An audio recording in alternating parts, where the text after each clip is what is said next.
No diplomatic or bilateral engagement is more impactful to humankind than U.S.-China foreign relations. Fragile as it may be, given their status as economic and military superpowers, maintaining a healthy tension and power balance is key to getting along and ensuring man's survival. Hence, the latest phone call initiated by U.S. President Joe Biden to Chinese President Xi Jinping yesterday dwelt on critical issues such as Taiwan and Chinese interference in November's elections. VOA's Anita Powell reports from Washington, D.C.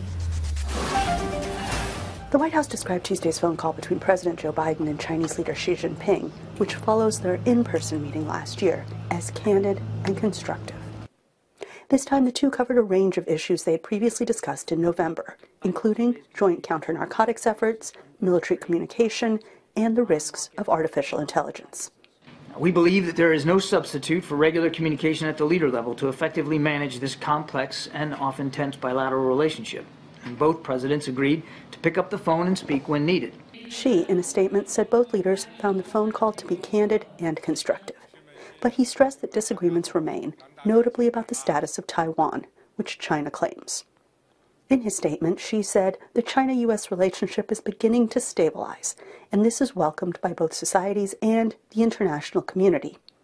On the other hand, the negative factors of the relationship have also been growing, and this requires attention from both sides. The White House said Biden reiterated, but did not advance, previous concerns about Chinese interference in the upcoming U.S. election. Xi did not mention the topic in his account of the call. I would just say that we've been clear consistently, even going back to the November meeting in California, about our concerns over our own election security and efforts by certain actors, including some from the PRC, to affect that. Just last month, the British Parliament voted to impose sanctions over Beijing-linked hacks of its Electoral Commission and Parliament. U.S. intelligence officials have also warned lawmakers that Chinese hackers are preparing to wreak havoc and cause real-world harm to the U.S. China's government last month showcased how it uses digital tools to bolster, not hamper, democracy. But analysts point to a state-sponsored Chinese influence campaign known as Spamiflage that does the opposite and encouraged Biden to push back. There needs to be a very clear and consistent communication about election interference.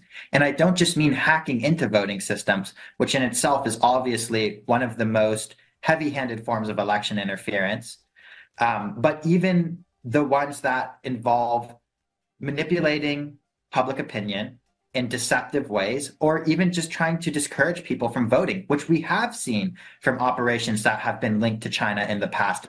The White House did not say when the two leaders would next speak, but Xi, in his statement, said he welcomed this week's visit to China by U.S. Treasury Secretary Janet Yellen.